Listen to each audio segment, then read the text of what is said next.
Apa motivasi utama hingga KIP Aceh menerbitkan buku refleksi kinerja KIP Aceh Pilkada 2024, Bapak? Apapun yang dilakukan di Aceh itu kiblatnya adalah agama. Demokrasi tanpa terbangun dengan hati maka mustahil itu bisa terjadi. Yang tentu passwordnya adalah Assalamualaikum, jabat tangan, peluk sedikit cipika-cipiki, ya, kemudian minum kopi. Nah, di warung kopi inilah yang kemudian kita bisa mengutarakan segala hal yang kita inginkan. Pelaksanaan semua tahapan itu lebih mengutamakan inklusi dan keadilan sosial.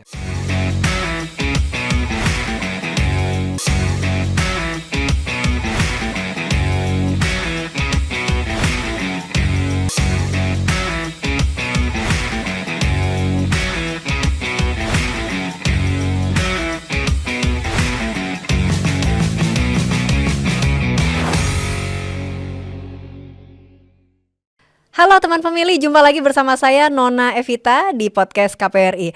Teman pemilih, ketika bicara mengenai pilkada, seringkali kita hanya melihat hasil akhirnya, siapa yang menang dan siapa yang kalah. Tapi jarang kita melihat kerja-kerja di balik layarnya. Nah, hari ini teman pemilih kita akan membahas sebuah karya penting, buku yang ada di depan saya ini berjudul Refleksi Kinerja KIP Aceh. Buku ini bukan hanya bercerita tentang catatan kerja teknis, namun tentang perjalanan demokrasi di Tanah Rencong. Sudah hadir bersama saya secara daring Ketua KIP Aceh Bapak Agusni, yang akan berbagi cerita, pengalaman, serta pelajaran berharga dari Pilkada 2024 di Aceh. Halo Pak Agusni, selamat datang, selamat bergabung Bapak.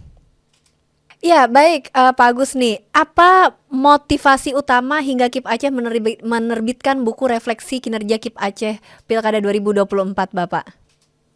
Oke, baik, Pak. Bicara apa yang melatar belakangi atau motivasi KIP Aceh menerbitkan buku ini, sebenarnya sebagai penyelenggara itu tidak hanya bertanggung jawab atau bertugas untuk merendah demokrasi yang ada, tapi juga mengukuhkan demokrasi itu sendiri, ya, sebagai bahagian penting, ya, dalam rangka membangun anak negeri, ya, untuk kemudian ikut sama-sama menjaga dan merawat demokrasi itu sendiri. Pertama, nah yang kedua, tentu, ya, ini adalah bahagian dari ikhtiar kita, ya, sebagai penyelenggara untuk menyajikan segenap informasi yang ada, kendati memang tidak semuanya itu terakomodir, ya, terangkum dalam refleksi kinerja KIP Aceh Pilkada tahun 2024 pada buku ini. Nah, yang ketiga, kita berharap, ya, semua komponen yang ada, ya, menjadi, ya, tolak ukur, ya, dalam setiap kepentingan dan kebutuhan, ya, terutama sekali secara akademis, ya, berkaitan dengan kepentingan akademis, ya, dalam menjadi salah satu referensi, ya, dengan buku ini menjadi salah satu referensi bagi para pihak yang membutuhkannya. Saya kira tiga kepentingan ini, ya, yang mendorong kami, ya, untuk kemudian terlahirnya buku yang berjudul Refleksi Kinerja KIP Aceh Pilkada tahun 2024. Ya. Luar biasa. Lalu apa benang merah utama Pak dari refleksi yang dituangkan dalam buku ini, Pak? Nah, penting untuk menjadi ingatan kita bersama, ya. Pemilu atau pilkada, ya, terutama pemilihan dalam pada ini adalah pilkada, ya, tentu tidak hanya menguraskan tenaga, pikiran kita, tapi biaya, ya, yang tidak sedikit, ya, ikut digelontorkan, ya, sehingga terlaksananya pilkada ini.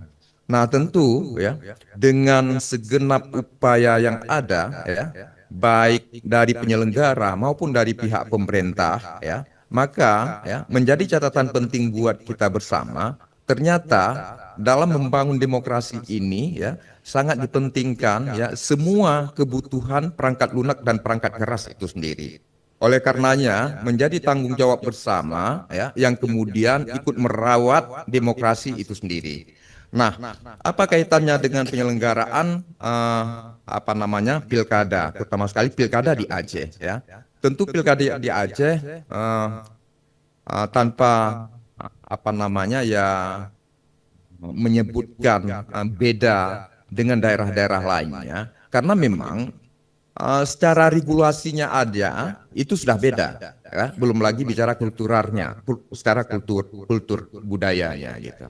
Nah, oleh karenanya maka ya kita berharap ya um, terutama sekali teman-teman di daerah lain ya paling tidak bisa apa namanya ya memandang ya bahwa pelaksanaan pilkada di Aceh ya dengan segala dinamika yang ada, kompleksivitas yang ada ya dan sehingga ya menjadi bahagian yang kemudian kita berharap ada masukan-masukan dari daerah lainnya ya yang untuk kemudian ya menyempurnakan pelaksanaan pilkada atau pemilihan di Aceh itu sendiri. Nah, di Aceh bicara demokrasi ya itu tidak lepas dengan bicara agama. Bicara agama di Aceh itu tidak lepas dengan adat istiadatnya gitu. Karena apapun yang dilakukan di Aceh itu kiblatnya adalah agama gitu.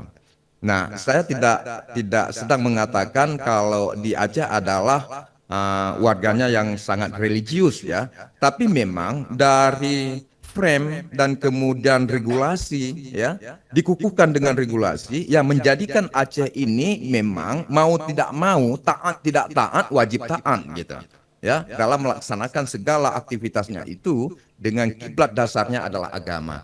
Saya kira itu Mbak salah satunya. Baik, Bapak, bagian mana Pak dari buku ini yang paling perlu publik ketahui Pak dari penyelenggaraan Pilkada Aceh 2024? Nah, tentu kita di sini ya, sebagaimana saya sampaikan di awal, memang tidak semuanya terangkum sehingga kemudian terpublish ya menjadi catatan-catatan dalam buku ini. Tapi ada beberapa catatan penting ya yang kita sajikan di dalamnya, nah, adalah tentang bagaimana perjalanan pelaksanaan pilkada dari tahapan awal hingga tahapan akhirnya. Di sana sangat-sangat ya melibatkan banyak pihak ya. Karena bagi kami ya demokrasi ini adalah rentak tari secara kolosal ya. Maka di Aceh ya tentu menjadi unsur penting ya sebagaimana saya sampaikan tadi adalah tokoh-tokoh agama di dalamnya. Nah, di sini tentu kita bisa melihat ya bagaimana perjalanan tahapan itu dalam masa pencalonan hingga masa jelang pemungutan dan proses penghitungan suara, rekapitulasi dan penghitungan suara ya memang tidak terlalu banyak menyajikan ya secara teknis. Karena saya yakin dan percaya teman-teman daerah lainnya juga melakukan hal serupa, melahirkan buku yang sama dalam judul yang berbeda-beda gitu kan.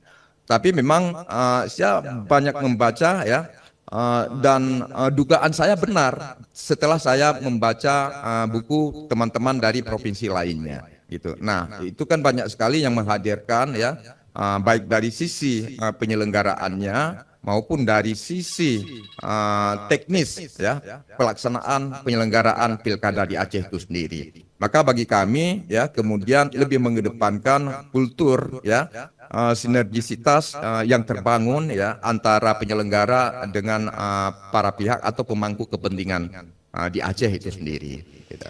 Baik, tadi saya ingin menebalkan ya Pak, proses penyelenggaraan sepanjang tahapan Pilkada Aceh 2024. Inti dari buku ini. Nah, pertanyaannya Pak, pasti kan kalau bicara mengenai tahapan ada tantangan dan capaian Pak. Nah, boleh nggak Pak dijelaskan tantangan apa saja sih Pak yang dihadapi oleh KIP Aceh dalam menyelenggarakan Pilkada Aceh 2024 kemarin? Nah, tantangan pertama sebenarnya itu meyakinkan para pihak ya sehingga bisa terlaksananya pelaksanaan pilkada itu dengan pasti ya karena memang ini menjadi suatu kemutlakan ya bagi penyelenggara, dan ini dijamin dalam prinsip-prinsip penyelenggaraan gitu, dari 11 prinsip penyelenggaraan. Maka oleh karenanya kita ingin memastikan para pihak memahami betul ya terhadap proses pelaksanaan pilkada dari semua tahapan yang ada, terutama sekali pada tahapan pencalonan dan tahapan pungut hitung. Karena memang tak jarang ya tidak hanya bicara warga masyarakat yang berada di grassroots ya, tapi para elit juga terkadang tidak semuanya ya membaca apa yang menjadi apa namanya ya tolak ukur yang kemudian atau roadmap kerja dari penyelenggara itu sendiri. Nah, disinilah dibutuhkan ya sebenarnya mesti banyak sosialisasi dan pendidikan yang mesti diberikan tidak hanya kepada masyarakat atau kalangan di grassroots gitu. Ya, tapi di kalangan menengah ke atas ini penting juga ya untuk disentuh lebih dalam ya, sehingga kemudian kita berharap ya pihak ini bisa menjadi corong kita ya, paling tidak mengganggu kita dalam proses pelaksanaan pilkada. Nah, mengganggu dalam tanda kutip ya, artinya ketika kalangan elit menengah ke atas ya berkenan memberikan keberpihakan dan kemudian memberikan dukungan sokongan penuh ya, maka itu akan lebih mudah ya. Nah, tidak jarang ya yang awalnya kita memandang ini adalah kalangan grassroots, tapi tiba-tiba kita menyaksikan yang bersangkutan berada di posisi elit. Nah, ini mungkin Mbak bisa menebak ya, siapakah dia gitu. Nah, oleh karenanya, dan ini sebenarnya tidak hanya terjadi di Aceh gitu kan, yang memang dengan segala dinamika yang ada ya, apa namanya ya unsur apa nama politikus yang muncul ke permukaan ya, biasanya dia terkadang orang paling bawah sekalipun ketika ada kepercayaan publik atau ketika ada kepercayaan lingkungan ya di sekitar dia, maka ya dalam waktu sekejap dia bisa berubah tempat, posisi ya, yang kemudian di sana juga yang pada akhirnya mengharuskan kita untuk memberikan perhatian yang lebih ya. Karena begini, ketika kita menganggap ini adalah posisi elit ya, lantas kemudian kita menganggap cara pandang dan apa namanya ya mindsetnya itu sudah elit, tapi itu belum tentu ya. Dan lagi-lagi tanpa mengecilkan ya siapapun ya yang beranjak dari posisi bawah ke posisi atas ya, tapi kita berharap semuanya itu bisa melihat, bisa membaca secara utuh ya proses pelaksanaan pilkada, karena bicara pilkada adalah bicara bahagian dari bagaimana membentuk dan membangunnya demokrasi itu sendiri gitu. Nah, ini salah satu yang menjadi stressing point kita ya dalam meyakinkan publik ya lewat bentuk sosialisasi yang kita lakukan gitu. Nah, maka kemudian kalau sebelumnya saya pernah menyampaikan ya dalam podcast kita sebelumnya, ketika kami ya di luar dari kerja-kerja dalam melakukan sentuhan terhadap kalangan elit ya, maka kemudian tak jarang kami ya melakukan pertemuan-pertemuan dengan kalangan grassroots. Tapi ternyata itu jauh lebih mudah ya memberikan pemahaman, dan kemudian mereka yakin ya akan kita, bahwasanya kita tetap menjadi penyelenggara yang independen ya, tanpa memihak kemanapun ya, kita tetap berkiblat kepada regulasi yang ada, Undang-Undang 7 ya, kemudian PKPU dan sebagainya gitu. Nah, masyarakat di posisi ini dia lebih bisa menerima, dan kemudian dia tidak punya banyak kajian ya, dan hanya kemudian bagaimana dia bisa memastikan pada harinya dia tetap datang ya untuk memberikan haknya ya, dan memberikan pilihan terhadap calon yang dia inginkan gitu. Hanya saja kita ya memerlukan sedikit waktu ya, karena memberikan sentuhan terhadap masyarakat terutama sekali di kalangan grassroots ya, kita butuh waktu yang sedikit lama. Ya, jadi bincang-bincang yang kita bangun ya ternyata tidak hanya di dalam forum-forum formal, tapi di warung-warung kopi ya, karena memang di Aceh apa namanya ya cenderung lebih gemar ya berdiskusi di warung kopi gitu kan. Nah, maka oleh karenanya kita hadir saja ya dengan segala kekuatan yang ada ya, apa namanya ya, untuk menemui ya, melakukan pertemuan-pertemuan dengan warga masyarakat atau teman-teman pemilih di warung-warung kopi. Nah, selebih dari itu ya, kemudian kita masuk kampus, keluar kampus, kemudian ke apa namanya, ke lembaga-lembaga tertentu ya.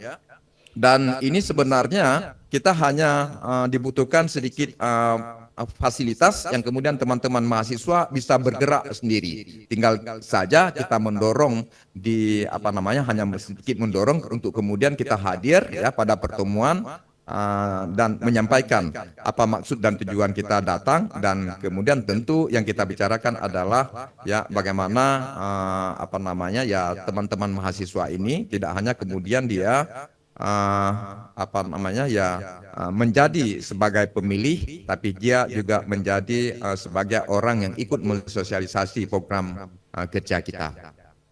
Baik, luar biasa Bapak tadi cerita-cerita teknis begitu ya Pak ya, di baik penyelenggaraan Pilkada Aceh yang penuh tantangan begitu ya Pak ya. Pak, bicara mengenai ini lebih ke arah humanis begitu Pak. Ada nggak Pak cerita di lapangan yang menarik bahkan emosional begitu yang akhirnya terdokumentasi dalam refleksi ini Pak? Apa namanya, banyak cerita heroik gitu kan, Ya. banyak sedikit juga ya cerita romansa ya. Hmm. Ini biasanya kan lebih menarik gitu kan, cerita Mm-mm. romansa gitu kan. Kendati memang di tengah apa namanya, situasi dan kondisi yang orang untuk men-searching sebuah cerita romansa itu jauh lebih mudah ya ketimbang membaca dalam sebuah buku gitu. Memang di sini kita tidak semuanya terdokumentasi gitu kan, Ya. baik cerita heroik maupun cerita romansa yang saya sampaikan gitu. Namun bicara lapangan itu adalah bicara cinta gitu. Nah, kenapa kemudian apa namanya harus ada cinta di lapangan? Karena tanpa kasih sayang tak mungkin kita bisa membangun komunikasi yang baik ya, dari hati ke hati. Nah, bicara dengan masyarakat kita sebenarnya itu adalah bicara hati gitu. Kalau memang ini bicara demokrasi, tapi demokrasi tanpa terbangun dengan hati, maka mustahil itu bisa terjadi. Nah, oleh karenanya, saya tak jarang ketika menyentuh masyarakat itu adalah bicara dari hati ke hati, yang tentu passwordnya adalah Assalamualaikum, jabat tangan, peluk sedikit cipika-cipiki, ya, kemudian minum kopi. Nah, di warung kopi inilah yang kemudian kita bisa mengutarakan segala hal yang kita inginkan. Nah, maka tak jarang ya, kalau boleh saya ungkapkan sedikit saja gitu kan. Ya. Tapi karena memang kalau diuraikan di buku ini harus satu buku gitu kan. Iya Nah, Pak. biasanya bicara romansa ini kan tidak cukup dengan satu bait dua bait gitu. Nah, oleh karenanya maka saya ketika turun ke lapangan bersama teman-teman gitu kan. Sebenarnya kalau bicara pilkada itu materinya kira-kira durasi 30 menit selesai gitu. Karena kita poin-poin penting saja. Tapi tak jarang kita bisa menghabiskan 2 hingga 3 jam gitu kan. Karena apa? Karena memang ada keluhan-keluhan yang muncul ya di sana, dan masyarakat kemudian ya mengungkapkan kepada kita, karena dia anggap ya, masyarakat menganggap kalau kita ini adalah bahagian dari penguasa ya. Masyarakat kita kan kadung kecewa ya dengan kondisi yang ada ya. Saya tidak sedang menyampaikan apa namanya, negeri ini tidak begitu memihak kepada masyarakat, terutama sekali yang berada di grassroots. Ya. Tapi memang mendengar keluhan ya, itu tentu ya, siapapun yang mendengarnya dengan menggunakan hati, pikiran dan jiwa, pasti kita akan ikut terenyuh di dalamnya. Nah, kenapa saya sampaikan begini? Ketika dia menyampaikan, nah ini pilkada datang, ini pemilu datang, nah kemudian tak lama kemudian nanti akan usai. Masihkah kalian akan mendatangi kami lagi? Nah, tentu mereka berharap kedatangan kita di pasca pemilu atau pilkada itu dengan membawa kue pembangunan kita. Nah, kue pembangunan ini ya bisa dalam bentuk beras sekarung atau bantuan-bantuan lainnya, karena memang ya bicara kehidupan masyarakat kita memang khusus di Aceh, insya Allah ya sejauh yang saya turun dan saya datangi tidak ada yang memang tidak makan ya ketika waktu makan tiba gitu. Tapi masyarakat kan butuh sandang pangan lainnya, gitu. Nah, disinilah ketika masyarakat berkeluh kesah, yang kemudian di sana, ya, akhirnya kita terkadang terpaksa menyampaikan, Pak, Bu, sebenarnya nasib kita sama. Hanya saja hari ini kita berbeda. Kalau saya sering juga main di kota dan kemana-mana, Ibu hanya bisa berada, Bapak hanya bisa berada di kampung saja. Karena tidak ada ongkos ke sana. Kebetulan saya dibiayai sehingga saya bisa datang kemari. Gitu. Tapi kehidupan berikutnya, apakah lantas ketika kita persembahkan dengan segala daya dan upaya, ya, ikhtiar kita bersama, ya, kami menghadirkan tahapan ini, kemudian Bapak Ibu sekalian hadir ke TPS nantinya agar pilkada kita sukses. Kan begitu. Nah, apakah kemudian kita sama-sama diberikan perhatian? Itu belum tentu, gitu. Nah, oleh karenanya yang dibutuhkan sekali adalah pertama tanggung jawab moral dan agama kita. Karena ya di Islam itu diwajibkan, ya ternyata itu setiap makmum itu diwajibkan untuk mengikuti imamnya, gitu. Tanpa ada protes. Ya, yang ada hanya memberikan saran masukan. Jikapun ini tidak didengar, maka senaif-naifnya iman adalah berdoa. Dan saya pikir ini juruslah yang kemudian masyarakat itu bisa menerima. Ya sudah, kalau memang setelah kita berusaha tidak juga ada hasilnya, setelah kita menyampaikan dalam saran dan masukan juga tidak mendapat respon, dan selanjutnya kita hanya bisa berdoa. Dan disinilah terkadang ya yang saya sampaikan ya bisa muncul romansa-romansa lainnya ketika ya masyarakat kita berkeluh kesah yang memang terkadang tidak cukup waktu 1 hingga 2 jam gitu. Karena bukan suatu orang gitu. Ceritanya ya tidak jauh beda gitu. Kendati memang ada di beberapa desa itu memiliki cerita yang berbeda, tapi tak jarang ya di kecamatan yang berbeda itu mempunyai cerita yang sama.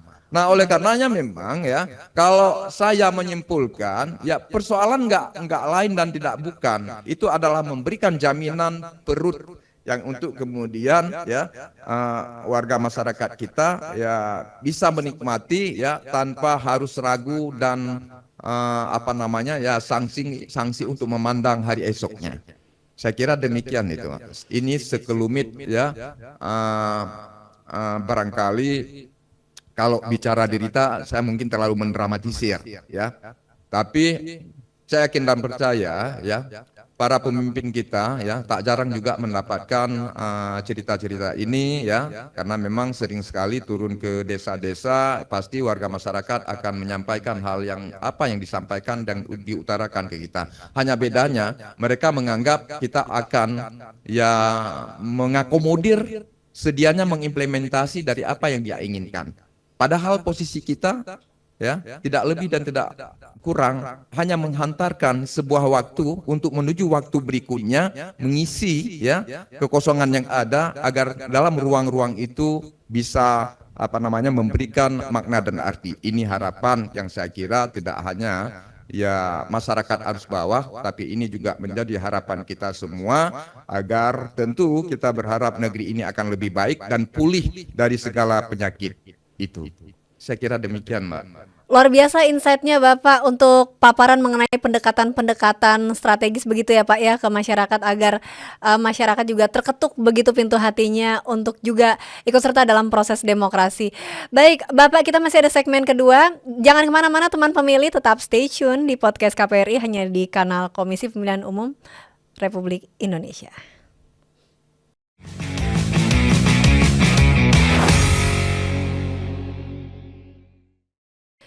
Teman pemilih, kembali lagi bersama saya Nona di podcast KPRI. Jangan lupa teman pemilih untuk like, subscribe, komen, dan share YouTube Komisi Pemilihan Umum Republik Indonesia agar teman pemilih mendapatkan informasi-informasi terkini seputar kepemiluan dan demokrasi. Nah, teman pemilih, di studio podcast KPRI sudah hadir secara daring Ketua KIP Aceh Bapak Agusni. Tadi di segmen pertama beliau sudah menjelaskan mengenai tantangan, kemudian penyelenggaraan secara teknis, bagaimana penyelenggaraan Pilkada Aceh 2024. Dan di segmen kedua ini kita akan masih berbincang-bincang lebih mendalam begitu dengan Pak Agus nih. Baik, Pak Agus nih, apa masih mendengar suara saya, Bapak? Ya, terdengar dengan baik. Baik, Pak. Dari penyelenggaraan Pilkada di Aceh, apa yang bisa diadopsi, Pak, untuk KPU-KPU daerah lainnya? Nah, sebenarnya ya tidak begitu banyak ya strategi yang terbangun yang untuk kemudian ini menjadi sebagai langkah upaya untuk kita jadikan sebagai langkah kita di pemilihan berikutnya gitu.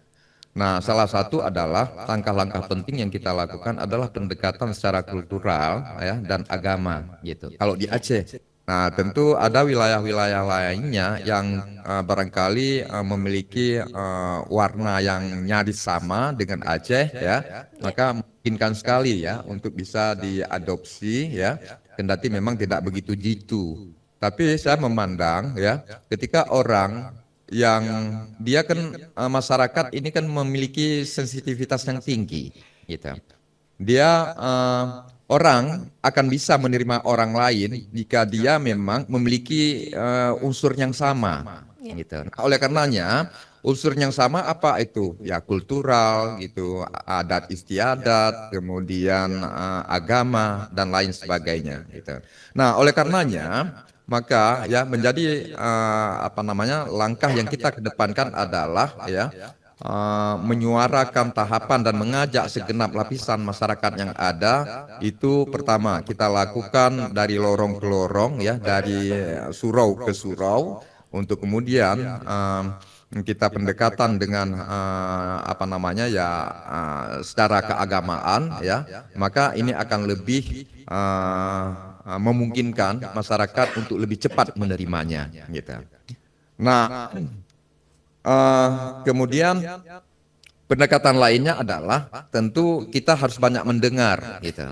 Walau memang kedatangan kita ya, hadir kita di tengah masyarakat dalam mensosialisasi pilkada atau tahapan ya, kita kan harus banyak menyampaikan gitu. Tapi memang sebenarnya ya kita harus lebih awal mendengar apa yang menjadi keluh kesah masyarakat gitu. Ketika mereka sudah menyampaikan semuanya, nah pada saat itu baru kita punya apa namanya masuk ya untuk menyampaikan maksud dan tujuan kita lebih dalam gitu. Tapi kalau dari sejak awal ya, terkecuali pertemuan-pertemuan secara formal, pertemuan-pertemuan dalam forum ya, itu memang ya biasanya lebih ke seremonial gitu, yang kemudian terjadi tanya jawab ya, saling memberi tanggapan gitu. Tapi saya kira ya di luar dari pertemuan-pertemuan forum ya, maka kita harus lebih dulu mendengar baru kemudian menyampaikan. Saya kira itu Mbak. Gitu. Baik Pak, sejauh mana ini Pak publik dan pemangku kepentingan bisa menjadikan buku ini sebagai pembelajaran Pak? Iya, kami memandang ya buku ini memang belum tersusun atau ya belum terakomodir semua kisi dari semua lini ya pada tahapan dalam tahapan pilkada gitu atau pelaksanaan pemilu itu sendiri gitu. Tapi memang ya paling tidak sedikit memberi informasi ya bahwasanya ya proses pelaksanaan pilkada di Aceh ya ternyata menguras apa namanya tenaga dan pikiran ya, karena memang kita dalam pelaksanaan semua tahapan itu lebih mengutamakan inklusi dan keadilan sosial gitu. Ya. Nah, maka apa yang saya uraikan tadi itu sama halnya dengan demokrasi yang ideal harus mampu menjembatani perbedaan dengan memberikan ruang bagi aspirasi seluruh masyarakat yang ada. Nah, sebenarnya selama ini kita kan lebih bagaimana kemudian melakukan pendekatan dengan ya para kontestan. Karena apa? Karena memang ketika kontestan kondusif, maka masyarakat lainnya dipastikan akan kondusif, gitu kan. Ya. Tapi memang di Aceh ya, itu semua bagian, semua peran, semua level ikut bermain gitu. Nah, kalau kita bicara di Aceh ada politikus 10 orang, 13 orang yang akan kita hantarkan ke Senayan ya, maka ada 113 lainnya ya yang dia sebenarnya lebih apa namanya? Lebih eh, apa ya bahasanya? Lebih getol ya. Lebih getol dari 13 yang memang dia memiliki kepentingan langsung gitu. Nah, maka di sini ya, saya memandang ternyata politikal di Aceh ya, sungguh itu ya pemainnya ya, tidak hanya pemain itu sendiri yang memang itu berada di lapangan. Tapi kemudian lebih banyak pemain yang berada di luar lapangan dan ini yang lebih membahayakan gitu. Gitu kan? Karena apa? Karena memang dia menjadi orang yang berada di posisi strategis ya. Dia lebih bisa berkomunikasi dengan para calon atau calon pemimpinnya. Dia juga lebih leluasa berkomunikasi dan bermain-main di tengah masyarakat gitu. Nah, inilah yang kemudian menjadi sentra penting ya untuk kita mesti berikan perhatian, gitu kan? Perhatian ya tentu mengajak yang bersangkutan ya agar kalaupun memang ada aksi ya yang mau dilakukan, tapi ya kita berharap tidak kemudian ya dengan aksinya itu memberikan kecelakaan lain ya buat tahapan kita, gitu. Baik, menarik sekali Bapak. Mungkin ini pertanyaan teman-teman pemilih yang sedang menyaksikan episode ini, Bapak. Apabila mereka ingin mengakses buku ini, Pak, bagaimana cara mengaksesnya? Ya, memang sampai sejauh ini ya, kita ya secara apa namanya ya secara hard copy ya kita telah menyampaikan atau mengirim ya ke lembaga-lembaga tertentu termasuk sekali lembaga pemerintah ya, terutama di Aceh ya, baik ke gubernuran, kemudian ke DPRA, kemudian ke lembaga-lembaga Forkopimda lainnya gitu. Bahkan kita kalau ke KPU sudah kita juga sampaikan secara resmi dan ke perguruan tinggi ya di Aceh ya kita juga sudah mengirimnya ya.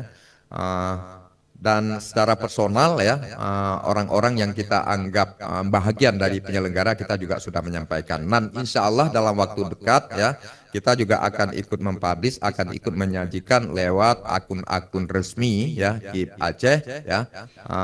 Insya Allah dalam bulan ini ya teman-teman ya dari Humas ya akan menyajikan segala isi informasi secara utuh dari buku ini. Secara Kira utuh dan gitu. secara free ya, Pak, tentunya. Ya, iya Baik, insya Allah. terakhir Insya Allah. Bapak. Masih banyak.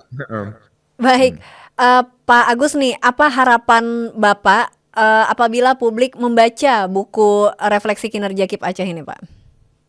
Tentu harapan pertama kan kita ingin mendapatkan tanggapan dan responsif ya untuk perbaikan ya buku ini karena jika memang para pihak minat yang membacanya ya tentu sajiannya kan harus juga lebih banyak gitu. Oleh karenanya kami akan bersemangat ya manakala teman-teman pembaca atau teman-teman pemilih atau siapapun yang berkenan membacanya ya berkenan juga memberikan saran dan masukan untuk perbaikan buku ini ya dalam rangka menuju ke yang lebih bagus gitu, ke lebih baik gitu, Mbak.